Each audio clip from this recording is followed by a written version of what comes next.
The Fulness of Life, a work by Edith Wharton.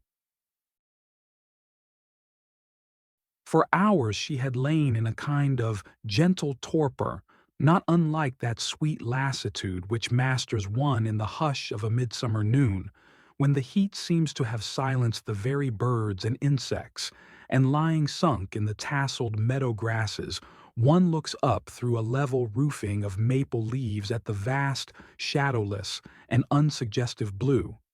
Now and then, at ever-lengthening intervals, a flash of pain darted through her, like the ripple of sheet lightning across such a midsummer sky. But it was too transitory to shake her stupor, that calm, delicious, bottomless stupor into which she felt herself sinking more and more deeply, without a disturbing impulse of resistance, an effort of reattachment to the vanishing edges of consciousness. The resistance, the effort, had known their hour of violence, but now they were at an end. Through her mind, long harried by grotesque visions, fragmentary images of the life that she was leaving, tormenting lines of verse, obstinate presentments of pictures once beheld, indistinct impressions of rivers, towers, and cupolas, gathered in the length of journeys half forgotten, through her mind there now only moved a few primal sensations of colorless well-being, a vague satisfaction in the thought that she had swallowed her noxious last draught of medicine, and that she should never again hear the creaking of her husband's boots, those horrible boots, and that no one would come to bother her about the next day's dinner or the butcher's book. At last, even these dim sensations spent themselves in the thickening obscurity which enveloped her. A dusk now filled with pale geometric roses, circling softly, interminably before her, now darkened to a uniform blue blackness, the hue of a summer night without stars. And into this darkness she felt herself sinking, with the gentle sense of security of one upheld from beneath.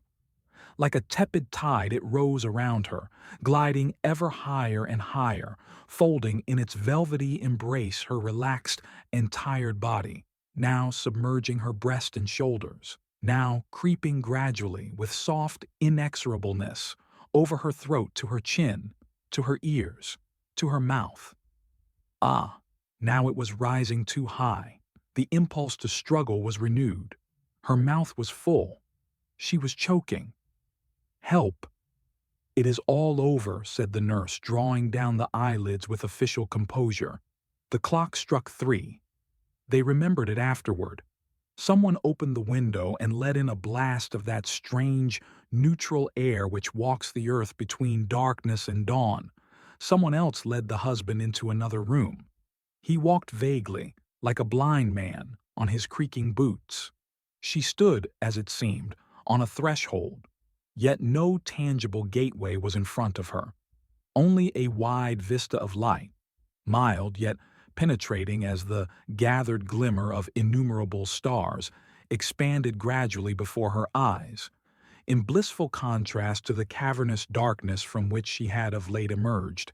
She stepped forward, not frightened, but hesitating, and as her eyes began to grow more familiar with the melting depths of light about her, she distinguished the outlines of a landscape, at first swimming in the opaline uncertainty of Shelley's vaporous creations, then gradually resolved into distincter shape, the vast unrolling of a sunlit plain, aerial forms of mountains, and presently the silver crescent of a river in the valley, and a blue stenciling of trees along its curve, something suggestive in its ineffable hue of an azure background of Leonardo's, strange, enchanting, mysterious, leading on the eye and the imagination into regions of fabulous delight. As she gazed, her heart beat with a soft and rapturous surprise. So exquisite a promise she read in the summons of that hyaline distance. And so, death is not the end after all. In sheer gladness, she heard herself exclaiming aloud, "I always knew that it couldn't be. I believed in Darwin, of course. I do still. But then Darwin himself said that he wasn't sure about the soul. At least, I think he did. And Wallace was a spiritualist. And then there was St. George Mivart. Her gaze lost itself in the ethereal remoteness of the mountains. How beautiful, how satisfying, she murmured. Perhaps now I shall really know what it is to live. As she spoke, she felt a sudden thickening of her heartbeats, and looking up, she was aware that before her stood the Spirit of Life. "Have you never really known what it is to live?" the Spirit of Life asked her. "I have never known," she replied, "that fullness of life which we all feel ourselves capable of knowing, though my life has not been without scattered hints of it, like the scent of earth which comes to one sometimes far out at sea." "And what do you call the fullness of life?" the Spirit asked again. "Oh, I can't tell you, if you don't know," she said, almost reproachfully. "Many words are supposed to define it. Love and sympathy are those in commonest use, but I am not even sure that they are the right ones, and so few people really know what they mean." "You were married," said the Spirit, "yet you did not find the fullness of life in your marriage?" "Oh dear, no," she replied, with an indulgent scorn. "My marriage was a very incomplete affair." "And yet you were fond of your husband?" "You have hit upon the exact word. I was fond of him, yes, just as I was fond of my grandmother, and the house that I was born in, and my old nurse. Oh, I was fond of him, and we were counted a very happy couple. But I have sometimes thought that a woman's nature is like a great house full of rooms. There is the hall, through which everyone passes in going in and out, the drawing room, where one receives formal visits, the sitting room, where the members of the family come and go as they list. But beyond that, far beyond, are other rooms, the handles of whose doors, perhaps, are never turned. No one knows the way to them. No one knows whither they lead. And in the innermost room, the Holy of Holies, the soul sits alone and waits for a footstep that never comes." "And your husband," asked the Spirit after a pause, "never got beyond the family sitting room?" "Never," she returned impatiently. "And the worst of it was that he was quite content to remain there. He thought it perfectly beautiful, and sometimes, when he was admiring its commonplace furniture, insignificant as the chairs and tables of a hotel parlor, I felt like crying out to him, 'Fool, will you never guess that close at hand are rooms full of treasures and wonders, such as the eye of man hath not seen, rooms that no step has crossed, but that might be yours to live in, could you but find the handle of the door?' Then," the Spirit continued, "those moments of which you lately spoke, which seemed to come to you like scattered hints of the fullness of life, were not shared with your husband." "Oh no, never. He was different. His boots creaked, and he always slammed the door when he went out, and he never read anything but railway novels and the sporting advertisements in the papers, and in short, we never understood each other in the least." "To what influence, then, did you owe those exquisite sensations?" "I can hardly tell. Sometimes to the perfume of a flower, sometimes to a verse of Dante or of Shakespeare, sometimes to a picture or a sunset, or to one of those calm days at sea when one seems to be lying in the hollow of a blue pearl, sometimes, but rarely, to a word spoken by someone who chanced to give utterance, at the right moment, to what I felt but could not express." "Someone whom you loved?" asked the Spirit. "I never loved anyone in that way," she said rather sadly. "Nor was I thinking of any one person when I spoke, but of two or three who, by touching for an instant upon a certain chord of my being, had called forth a single note of that strange melody which seemed sleeping in my soul. It has seldom happened, however, that I have owed such feelings to people, and no one ever gave me a moment of such happiness as it was my lot to feel one evening in the church of Or San Michele in Florence." "Tell me about it," said the Spirit. It was near sunset on a rainy spring afternoon in Easter week. The clouds had vanished, dispersed by a sudden wind, and as we entered the church, the fiery panes of the high windows shone out like lamps through the dusk. A priest was at the high altar, his white cope a livid spot in the incense-laden obscurity, the light of the candles flickering up and down like fireflies about his head. A few people knelt nearby. We stole behind them and sat down on a bench close to the tabernacle of Orcagna. Strange to say, though Florence was not new to me, I had never been in the church before, and in that magical light I saw for the first time the inlaid steps, the fluted columns, the sculptured bas-reliefs and canopy of the marvelous shrine.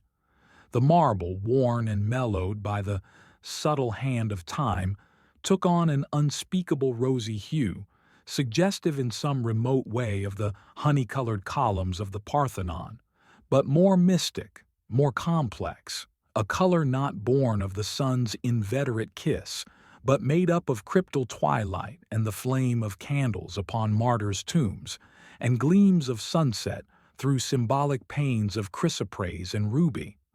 Such a light as illumines the missals in the library of Siena, or burns like a hidden fire through the Madonna of Gianbellini in the Church of the Redeemer at Venice. The light of the Middle Ages, richer, more solemn, more significant than the limpid sunshine of Greece. The church was silent but for the wail of the priest and the occasional scraping of a chair against the floor. And as I sat there, bathed in that light, absorbed in rapt contemplation of the marble miracle which rose before me, cunningly wrought as a casket of ivory and enriched with jewel-like incrustations and tarnished gleams of gold, I felt myself borne onward along a mighty current, whose source seemed to be in the very beginning of things, and whose tremendous waters gathered as they went all the mingled streams of human passion and endeavor. Life, in all its varied manifestations of beauty and strangeness, seemed weaving a rhythmical dance around me as I moved, and wherever the spirit of man had passed, I knew that my foot had once been familiar. As I gazed, the medieval bosses of the tabernacle of Orcagna seemed to melt and flow into their primal forms, so that the folded lotus of the Nile and the Greek acanthus were braided with the runic knots and fish-tailed monsters of the north, and all the plastic terror and beauty born of man's hand from the Ganges to the Baltic quivered and mingled in Orcagna's apotheosis of Mary. And so the river bore me on past the alien face of antique civilizations and the familiar wonders of Greece, till I swam upon the fiercely rushing tide of the Middle Ages, with its swirling eddies of passion, its heaven-reflecting pools of poetry and art. I heard the rhythmic blow of the craftsmen's hammers in the goldsmiths' workshops and on the walls of churches, the party cries of armed factions in the narrow streets, the organ roll of Dante's verse, the crackle of the faggots around A. Arnold of Brescia, the twitter of the swallows to which St. Francis preached, the laughter of the ladies listening on the hillside to the quips of the Decameron, while plague-struck Florence howled beneath them. All this and much more I heard, joined in strange unison with voices earlier and more remote, fierce, passionate, or tender, yet subdued to such awful harmony that I thought of the song that the morning stars sang together and felt as though it were sounding in my ears. My heart beat to suffocation. The tears burned my lids. The joy, the mystery of it seemed too intolerable to be borne. I could not understand even then the words of the song, but I knew that if there had been someone at my side who could have heard it with me, we might have found the key to it together. I turned to my husband, who was sitting beside me in an attitude of patient dejection, gazing into the bottom of his hat. But at that moment he rose and, stretching his stiffened legs, said mildly, "Hadn't we better be going? There doesn't seem to be much to see here, and you know the table d'hôte dinner is at 6:30. Her recital ended. There was an interval of silence.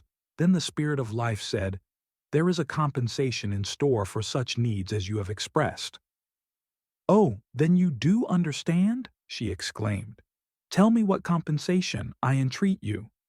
"It is ordained," the Spirit answered, "that every soul which seeks in vain on earth for a kindred soul to whom it can lay bare its inmost being shall find that soul here and be united to it for eternity." A glad cry broke from her lips. "Ah, shall I find him at last?" she cried, exultant. "He is here," said the Spirit of Life. She looked up and saw that a man stood near whose soul, for in that unwonted light she seemed to see his soul more clearly than his face, drew her toward him with an invincible force. "Are you really he?" she murmured. "I am he answered. She laid her hand in his and drew him toward the parapet which overhung the valley. "Shall we go down together?" she asked him. "Into that marvelous country. Shall we see it together, as if with the self-same eyes, and tell each other in the same words all that we think and feel?" "So," he replied, "have I hoped and dreamed." "What?" she asked with rising joy. "Then you too have looked for me?" "All my life." "How wonderful! And did you never find anyone in the other world who understood you?" "Not wholly, not as you and I understand each other." "Then you feel it too?" "Oh, I am happy," she sighed. They stood, hand in hand, looking down over the parapet upon the shimmering landscape which stretched forth beneath them into sapphirine space, and the Spirit of Life, who kept watch near the threshold, heard now and then a floating fragment of their talk blown backward, like the stray swallows which the wind sometimes separates from their migratory tribe. "Did you never feel at sunset?" "Ah, yes, but I never heard anyone else say so. Did you?" "Do you remember that line in the third canto of the Inferno?" "Ah, that line, my favorite always. Is it possible? You know the stooping Victory in the frieze of the Nike Apteros? You mean the one who is tying her sandal? Then you have noticed too that all Botticelli and Mantegna are dormant in those flying folds of her drapery. After a storm in autumn, have you never seen— Yes, it is curious how certain flowers suggest certain painters. The perfume of the carnation, Leonardo. That of the rose, Titian. The tuberose, Crivelli. I never supposed that anyone else had noticed it. Have you never thought— "Oh yes, often and often, but I never dreamed that anyone else had. But surely you must have felt— "Oh yes, yes. And you too. How beautiful. How strange." Their voices rose and fell, like the murmur of two fountains answering each other across a garden full of flowers. At length, with a certain tender impatience, he turned to her and said, "Love, why should we linger here? All eternity lies before us. Let us go down into that beautiful country together and make a home for ourselves on some blue hill above the shining river." As he spoke, the hand she had forgotten in his was suddenly withdrawn, and he felt that a cloud was passing over the radiance of her soul. "A home," she repeated slowly. "A home for you and me to live in for all eternity? Why not, love? Am I not the soul that yours has sought?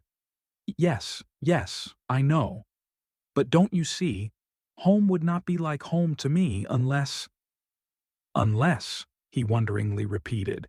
She did not answer, but she thought to herself, with an impulse of whimsical inconsistency, "Unless you slammed the door and wore creaking boots."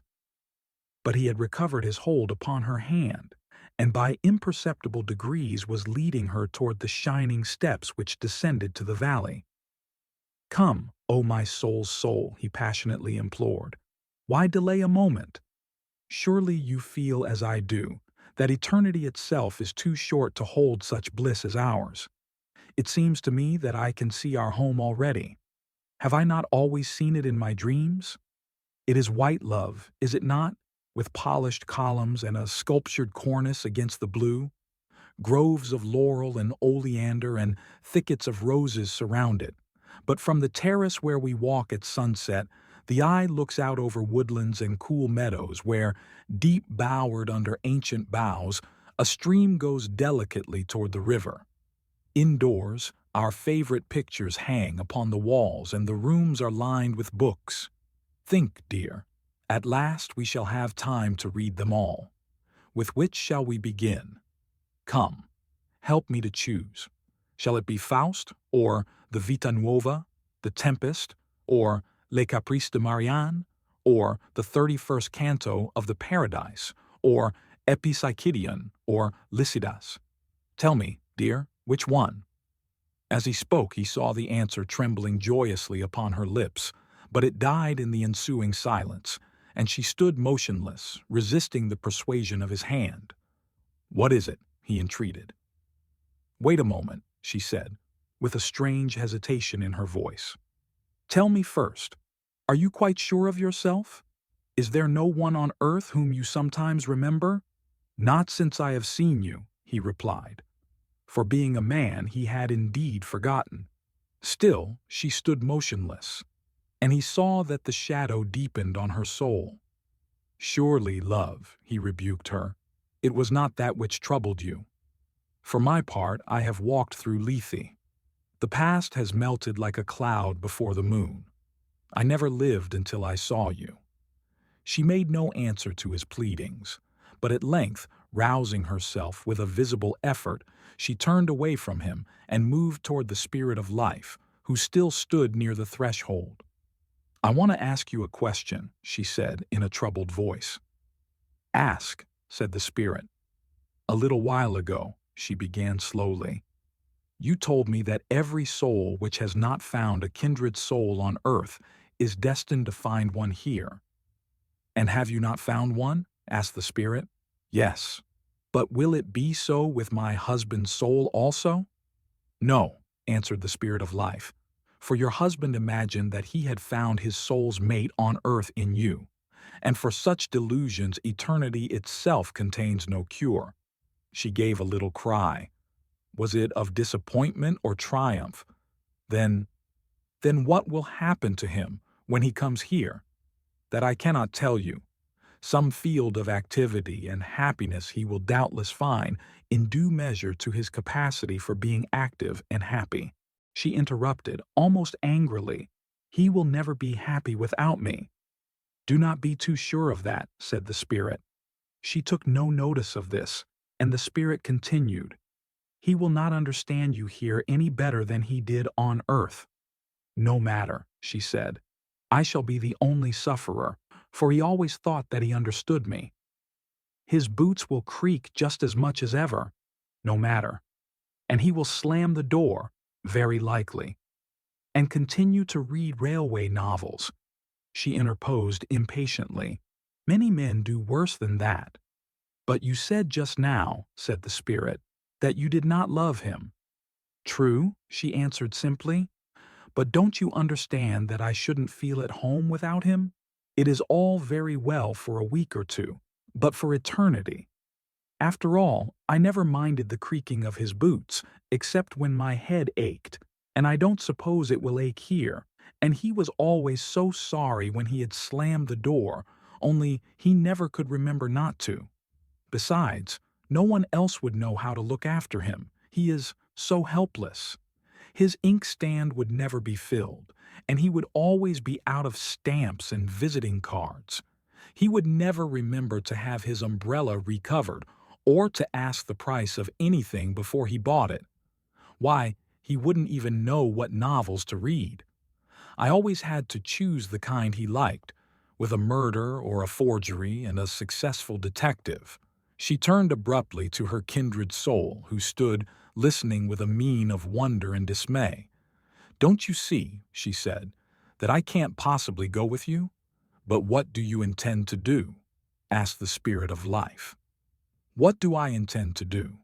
she returned indignantly. "Why, I mean to wait for my husband, of course. If he had come here first, he would have waited for me for years and years, and it would break his heart not to find me here when he comes." She pointed with a contemptuous gesture to the magic vision of hill and vale sloping away to the translucent mountains. "He wouldn't give a fig for all that," she said, "if he didn't find me here." "But consider," warned the spirit, "that you're now choosing for eternity. It is a solemn moment." "Choosing," she said with a half-sad smile. "Do you still keep up here that old fiction about choosing? I should have thought that you knew better than that. How can I help myself? He will expect to find me here when he comes, and he would never believe you if you told him that I had gone away with someone else. Never, never." "So be it," said the spirit. "Here, as on earth, each one must decide for himself." She turned to her kindred soul and looked at him gently, almost wistfully. "I am sorry," she said. "I should have liked to talk with you again. But you will understand, I know, and I dare say you will find someone else a great deal cleverer." And without pausing to hear his answer, she waved him a swift farewell and turned back toward the threshold. "Will my husband come soon?" she asked the spirit of life. "That you're not destined to know," the spirit replied. "No matter," she said cheerfully. "I have all eternity to wait in." And still seated alone on the threshold, she listens for the creaking of his boots,